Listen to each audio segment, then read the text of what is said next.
Hello दोस्तों, एक बार फिर से स्वागत है आप सभी का हमारे यूट्यूब चैनल में। आशा करते हैं आप लोग स्वस्थ होंगे, मस्त होंगे और अपने तैयारी में व्यस्त होंगे। आपकी तैयारी को ध्यान में रखते हुए मैं पंकज कुमार आपको मुगल काल से संबंधित कह सकते हैं, मुगल काल का जो टॉपिक है उससे संबंधित आपको अध्ययन के लिए आया हूँ। आज हम लोग बात करेंगे कि जो बाबर हैं, अभी तक जो हम लोग पढ़े हैं मुगल काल से संबंधित पढ़े हैं। हम लोग आज अभी भी बाबर के बारे में अध्ययन करेंगे। इसके पिछली कक्षाएं जो थी वो भी आपको बाबर से संबंधित थी। उन्होंने बाबर ने अपने साम्राज्य विस्तार के लिए कौन सी नीतियां अपनाते हैं, कौन कौन से युद्ध लड़ते हैं, उन युद्धों का क्या परिणाम होता है, ऐसे तमाम बिंदुओं के बारे में आपको अध्ययन कर चुके हैं। आज हम लोग उसी कह सकते उसी कड़ी को आगे बढ़ाते हुए अब हम लोग जानेंगे कि आखिर बाबर जो होते हैं कि एक योद्धा के साथ साथ वे शिक्षक, वो कह सकते हैं शिक्षित शासक होते हैं या नहीं होते हैं। उसी के बाद उन्होंने अपने जीवन काल में कुछ घटनाएं या कह सकते हैं कुछ रचनाओं का लेखन करते हैं या क्या करते हैं, उन्होंने अपने साम्राज्य में कौन सी नीतियाँ लाते हैं, ऐसे तमाम बिंदुओं के बारे में आज हम लोग अध्ययन करेंगे। इस अध्ययन के क्रम में हम लोग एक बार कल की कक्षा को रिवीजन कर लेते हैं कि कल की कक्षा में हमने क्या पढ़ा है।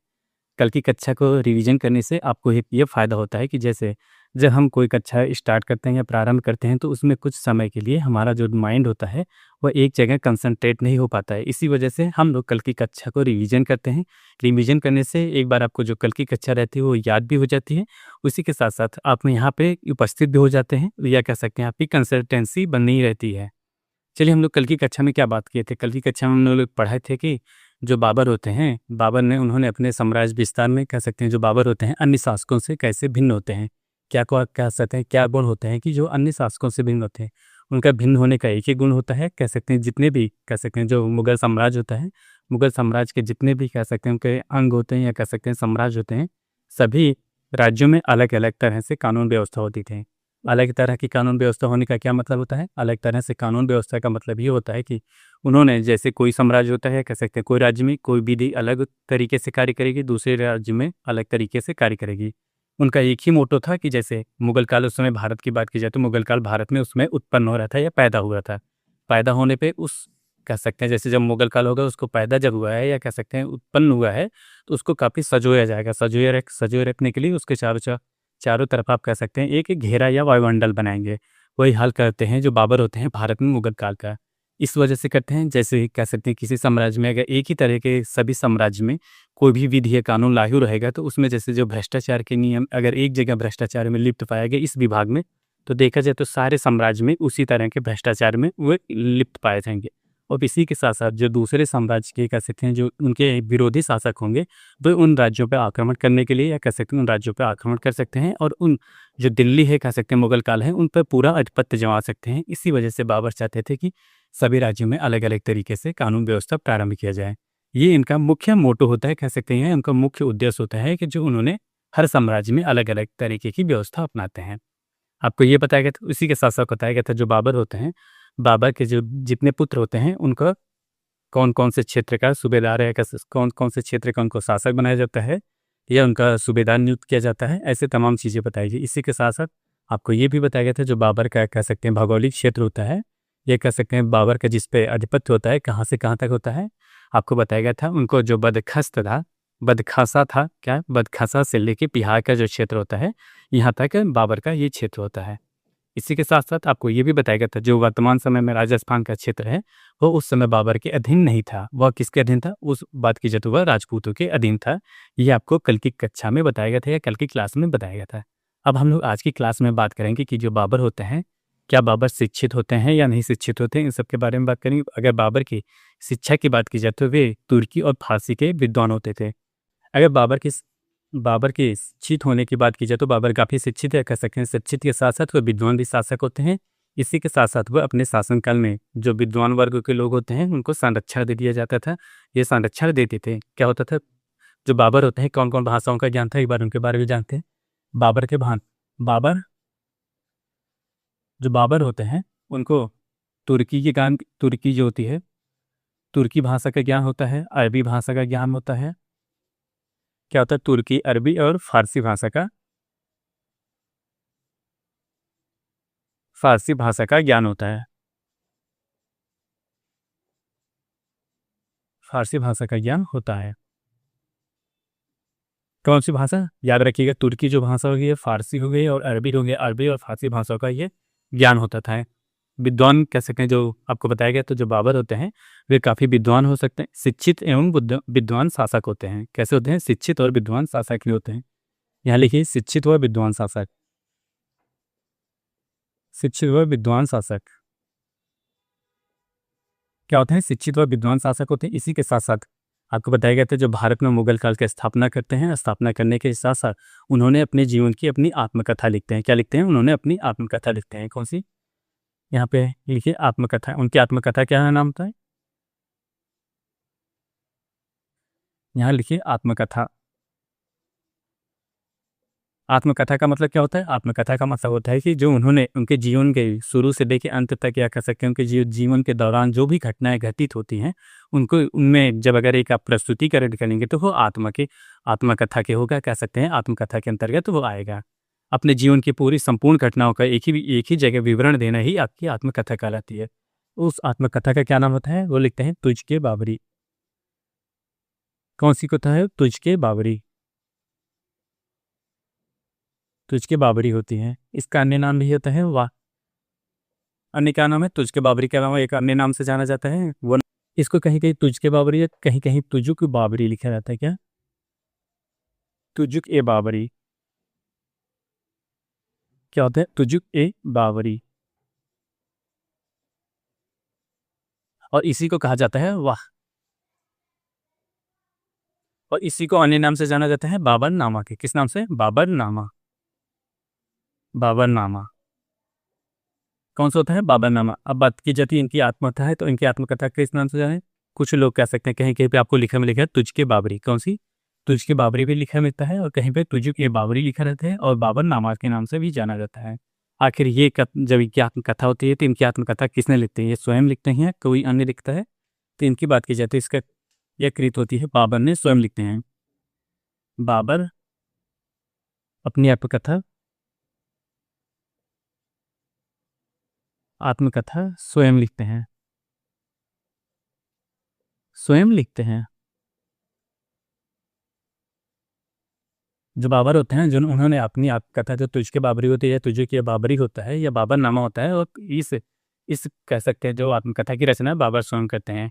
देखिए, बाबरनामा से आपको याद आ जाएगा, बाबरनामा जो होते हैं कौन लिखते हैं? बाबर लिखते हैं। अब ये मत याद लेके, ये मत ऐसे संबंध कह सकते हैं, जैसे कुछ लोग याद करने के टिक में कर लेते हैं कि बाबरनामा है तो बाबर लिखे हैं। और अगर हुमायूं नामा आपसे पूछ लेते, तो हुमायूं नामा हुमायूं ने नहीं लिखा है, ये याद रखिएगा। हुमायूं नामा किसने लिखा है? जो बाबर की पुत्री होती हैं, गुलबदन बेगम होती हैं, हुमायूं नामा गुलबदन बेगम लिखते हैं। इसी वजह से याद रखिएगा। ये नहीं कि बाबरनामा जो पुस्तक होती है बाबर लिखे हैं, तो उसी प्रकार हम कह देंगे कि हुमायूं नामा जो पुस्तक होती है वो हुमायूं लिखे हैं। ये कथन आपका गलत होगा। हुमायूं नामा पुस्तक की रचना कौन की है? गुलबदन बेगम होती हैं, जो बाबर की पुत्री होती हैं, कह सकते हैं हुमायूं की बहन होती हैं। उन्होंने हुमायूं नामा लिखते हैं। अब इसके साथ-साथ अब ये बात कर लीजिए, तो जो उन्होंने पुस्तक लिखते हैं, तो उनको कई कह सकते हैं कई भाषाओं का ज्ञान होता है। जो बाबर होते हैं, उन्हें कई भाषाओं का ज्ञान होता है। आखिर उन्होंने अपनी जो भाषा कह सकते हैं, जो अपनी पुस्तक लिखते हैं, किस भाषा में लिखते हैं? आपसे इससे संबंधित क्वेश्चन पूछे जाते हैं। जैसे तुझ के बाबरी या बाबरनामा पुस्तक होता है, किस भाषा में प्रकाशित की गई थी, या बाबर ने किस भाषा में इसको लिखा था? ये इससे संबंधित ऐसे क्वेश्चन आपसे पूछे जा चुके हैं। अगर इसकी बात की जाए, तो ये कौन-सी भाषा में है? तुर्की भाषा में लिखी गई है। कौन-सी भाषा में? तुर्की भाषा में। इसको याद रखिएगा, कौन-सी भाषा में? तुर्की भाषा में तुझ के बाबरी लिखी गई है। याद करने के लिए आप ट्रिक देख लीजिए, जैसे जो आपसे अगर पूछे तुझ की बात की जाए, तो ये तुर्की से संबंधित आप कोई ऐसे कह सकते हैं, लिंक कर सकते हैं। याद करने के लिए आप ट्रिक अपना सकते हैं। किस भाषा में लिखी गई है? ये तुर्की भाषा में लिखी गई है। कौन-सी पुस्तक? तुझ के बाबरी। इसका लेखन कौन करके है? इसका लेखनकारी के हैं बाबर ने स्वयं लिखे हैं अपनी आत्मकथा। और इसी के साथ-साथ हम लोग जान लेते हैं, जब बाबर होते हैं, उन्होंने अपनी आत्मकथा लिखी, तो अपनी आत्मकथा के जो उन्होंने अपनी आत्मकथा तुझ के बाबरी या बाबरनामा पुस्तक होती है, उनमें 2 राज्यों का ज़िक्र करते हैं। आखिर वे 2 राज्य कौन-कौन से होते हैं? इसी के साथ इनके बारे में भी जान लेते हैं। वे 2 राज्य होते हैं। पहले राज्य की बात की जाए, तो यहाँ लिख देते हैं 2 राज्यों का ज़िक्र। क्या होता है? 2 2 2 हिंदू राज्यों का ज़िक्र करते हैं। कौन से? 2 हिंदू राज्यों का ज़िक्र करते हैं।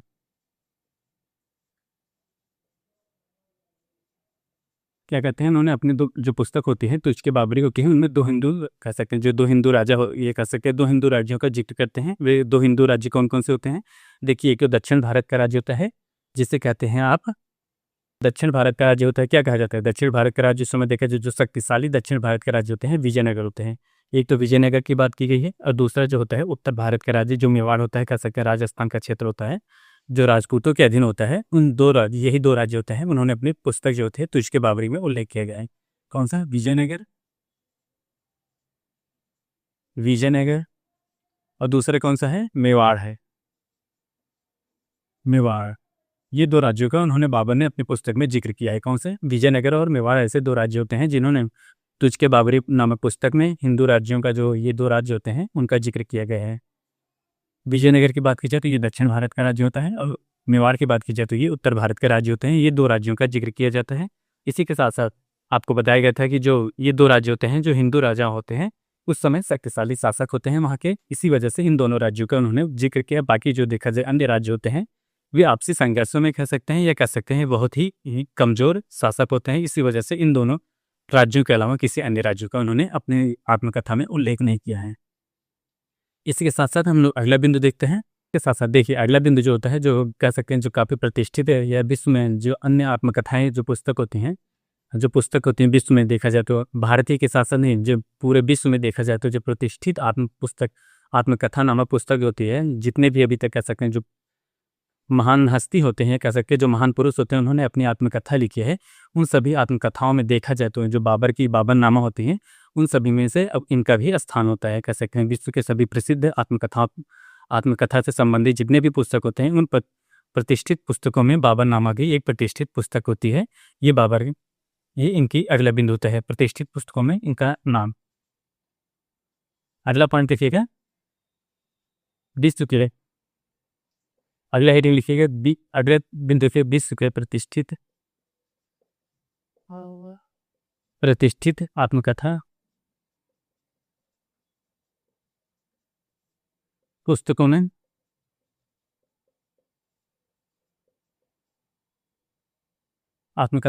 में नाम। ये होता है देखा जाए जो बाबरनामा पुस्तक होती है, कैसे कि जो बाबरनामा पुस्तक होते हैं, इसमें विश्व में देखा जाए तो जितने भी आत्मकथा नामक पुस्तक होती हैं, उन सभी में जो जितने भी हम कह सकते हैं महत्वपूर्ण है, कह सकते हैं जो फेमस होते हैं, उन सभी पुस्तकों में बाबरनामा भी एक प्रतिष्ठित पुस्तक के रूप में संग्रहालय में संरक्षित किया गया है। कह सकते हैं प्रतिष्ठित पुस्तक में इनका भी नाम बेशुमार होता है। इनका बाबर का कौन सी पुस्तक होती है? बाबरनामा। इसके लेखक होता है बाबर होते हैं। कौन सी भाषा में लिखा जाता है? तुर्की भाषा में लिखा जाता है।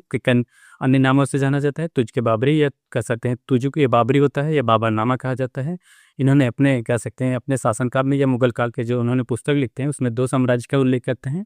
एक विजयनगर होता है, दूसरे की बात की जाए तो मेवाड़ होता है। एक उत्तर भारत से संबंध रखते हैं, दूसरे दक्षिण भारत से संबंध रखते हैं। ये बाबर की कह सकते हैं जीवन की आत्मकथा होती है। बाबर कैसे होते हैं? ये कह सकते हैं विद्वान एवं शिक्षित शासक होते हैं। इसी के साथ साथ उन्हें कई भाषाओं का कह सकते हैं एक से अधिक भाषाओं का ज्ञान होता है। जैसे उन्हें तुर्की का हो ज्ञान है, तुर्की हुआ, फारसी हुआ, अरबी, ऐसे इन भाषाओं का उनको प्रचंड ज्ञान था, कह सकते हैं बहुत ही ज्ञान था। अगला बिंदु देखते हैं उन्होंने आगे। देखिए अगला बिंदु लिखते हैं हम लोग। अगला बिंदु ये होता है कि जैसे जो कह सकते हैं जो बाबर होते हैं, बाबर की जो पुस्तक होती है तुझके बाबरी या वाक़ियत बाबरी, इसी का क्या नाम होता है? जो तुझके बाबरी होता है उसी का नाम वाक़ियत बाबरी होता है। उसी के साथ साथ बाबरनामा भी होता है। जो कह सकते हैं बाबर के पौत्र होते हैं या अकबर होते हैं, अकबर ने अपने उनके शासनकाल में जो 9 दरबारी होते हैं, उन 9 दरबारियों में से एक जो होते हैं अब्दुल खान खाना होते हैं। इन जो बाबरनामा पुस्तक होता है उसका फारसी में अनुवाद कराते हैं। किस भाषा में? फारसी में। जबकि बाबर किस भाषा में उस पुस्तक का लेखन करते हैं? अगर बाबर की बात की जाए तो उन्होंने उसका तुर्की भाषा में उल्लेख कह सकते तुर्की भाषा में लिखा है। जो अकबर होते हैं उनके शासनकाल में उन्होंने कह सकते हैं कि जो उनके दरबारी कवि होते हैं उनका फारसी में अनुवाद करवाते हैं। क्या होते हैं? देखिए अगली बिंदु लिखिए। अकबर ने अपने शासनकाल में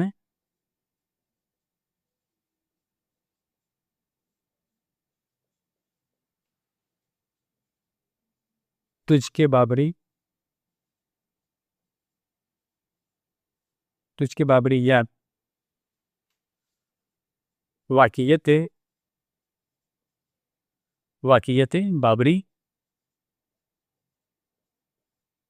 बाबरी नामक पुस्तक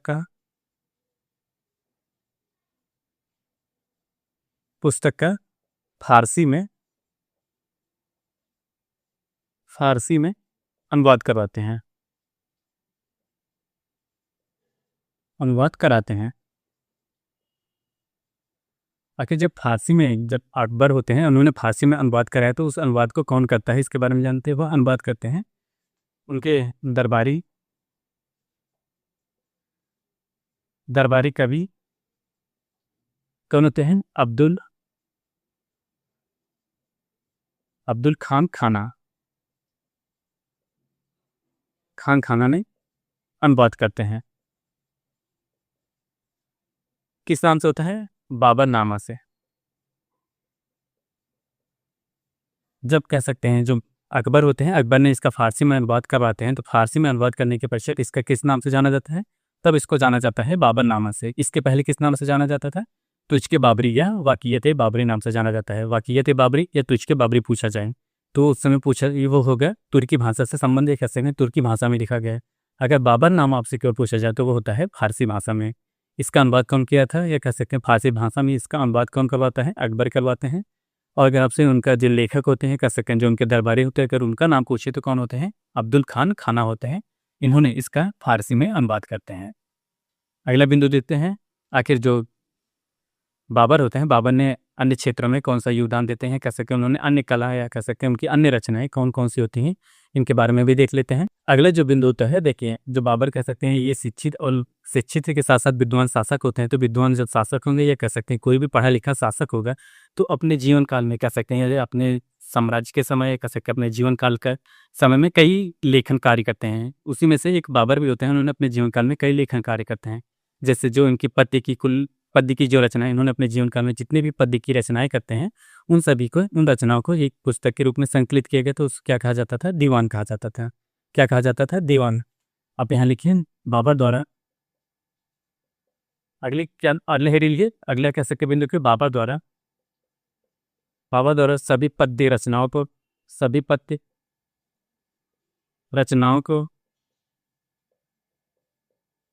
के संकलन को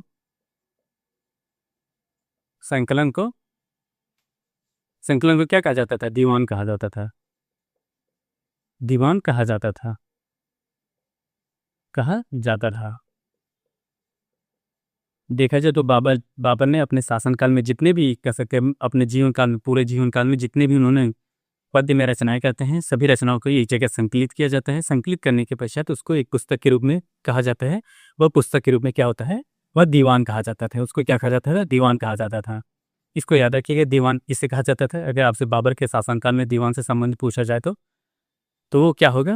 जो बाबर द्वारा लिखी गई सभी पद्य रचनाओं को एक संकलन रूप में लिया गया, कह सकते हैं एक ही जगह इकट्ठा या कह सकते हैं उसको एक ही जगह संकलित किया गया तो उसको कहा जाता था दीवान कहा जाता था। क्या कहा गया? दीवान कहा गया। साथ और इसी के साथ साथ जो तुर्की पद्य में होता है, कह सकते हैं उन्होंने जो तुर्की में पद्य होता है उसमें श्रेष्ठ स्थान रखते हैं। कह सकते हैं अगला लिखिएगा तुर्की पद्य में श्रेष्ठ स्थान। तुर्की पद्य में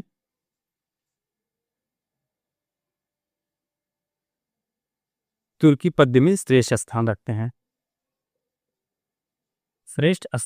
हैं। बाबर की कह सकते हैं इन्हीं रचनाओं या कह सकते हैं उनके इन्हीं शिक्षित या कह सकते हैं योग्यता की वजह से ही उन्होंने कई कार्य करते हैं। जैसे इसी के साथ साथ उन्होंने अपने जीवन में कह सकते हैं आत्मकथा लिखते हैं। आत्मकथा लिखने के पश्चात जो उनके पौत्र होते हैं जो अकबर होते हैं उनका फारसी में अनुवाद करवाते हैं। फारसी में अनुवाद करवाने के साथ साथ अकबर जो होते हैं जो बाबर होते हैं, बाबर ने अपने जीवन काल में कई रचनाएं करते हैं। कई रचनाओं को संकलन किया जाता है। संकलन को दीवान कहा जाता है। और जो दीवान होती है पुस्तक है कह सकते हैं वो आगे चल के जो तुर्की श्रेष्ठ होती है उन पद्यों में अपना स्थान रखती है। क्या होती है? जो तुर्की पद्य होती है उनमें श्रेष्ठतम स्थान रखती है। ये इनकी योग्यता कह सकते हैं या इनकी योग्यता के ये कारनामे होते हैं। उसी के साथ साथ अगला बिंदु देखते हैं। और इसी के साथ साथ जो बाबर होते हैं उन्होंने एक नई शैली का इस्तेमाल करते हैं। क्या सकते हैं? एक नई शैली का उन्होंने अपने शासनकाल में जन्म देते हैं। लेकिन नई शैली का उदय बाबर जो होते हैं उन्होंने अपने शासनकाल में एक नई शैली का जन्म देते हैं। कह सकते हैं नई शैली का उदय होता है उनके शासनकाल में। वो नई शैली कौन सी होती है? मुबैयान। कौन सी होती है? मुबैयान शैली होती है। कौन सी?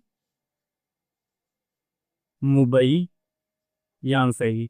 कौन सी शैली होती है? ये याद रखिएगा, मुबैयान शैली होती है। बाबर के शासनकाल में उन्हीं के शासनकाल में ये शैली का जन्म होता है, कह सकते हैं विकास होता है। कौन सी होती है? मुबैयान शैली। क्या होता है? जो मुबैयान लिखते हैं, कह सकते हैं नई शैली में उन्होंने एक नई शैली का जन्म देते हैं। उस नई शैली का क्या नाम होता है? में कह सकते हैं जो बाबर होते हैं, बाबर ने अपने शासनकाल में एक नई शैली का जन्म देते हैं। उस नई शैली में उन्होंने मुबैयान नामक पुस्तक की रचना करते हैं। पुस्तक की रचना करते हैं। ये पुस्तक देखा जाए तो किससे संबंधित होती है? ये पुस्तक होती है इस्लाम धर्म से संबंधित होता है। किससे?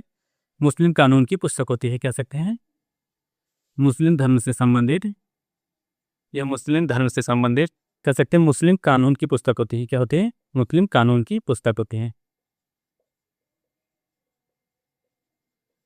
अगर आपसे पूछे बाबर के शासनकाल में मुस्लिम कानून पुस्तक कौन सी होती है? कौन सी होती है? मुइबियान होती है। कौन सी होती है? मुबियान की अगर बात की जाए तो होती है मुस्लिम कानूनी पुस्तक होती है। ये जान लीजिए। उसी के साथ साथ अब हम लोग अगला बिंदु देखते हैं। अगला बिंदु क्या है? देखिए, आज के लिए बस इतना ही। हम लोग कल बात करेंगे कि आखिर उन्होंने जो बाबर होते हैं, बाबर ने अपने शासनकाल में और कौन सी ऐसी ख्यातियाँ या कह सकते हैं उन्होंने और कौन सी ख्यातियाँ प्राप्त करते हैं, और इसी के साथ साथ उन्होंने अपने स्थापत्य कला में कौन से योगदान देते हैं, और उन्होंने अपने जो कह सकते हैं प्रजा होती है, प्रजा के हित में कौन से कार्य करते हैं। ऐसे तमाम जो बिंदुओं के बारे में जानते हुए और आपके जो परीक्षा के दृष्टिकोण से महत्वपूर्ण बिंदु होते हैं, उन सभी के बारे में लिखाते हुए कल की क्लास में देखा जाए तो हम लोग बाबर के बारे में कह सकते हैं बाबर जो होते हैं या मुगल काल के जो संस्थापक होते हैं उनके बारे में हम लोग कंप्लीट कर लेंगे। फिर उसके बाद जो अगले शासक बनते हैं, कह सकते हैं हुमायूं जो होते हैं, उनके बारे में हम लोग परसों से प्रारंभ करेंगे। आज के लिए बस इतना ही। आप हमारे चैनल पर नए हो तो चैनल को लाइक करें, शेयर करें, सब्सक्राइब करें। मिलते हैं नेक्स्ट वीडियो में। तब तक के लिए धन्यवाद। Bye bye.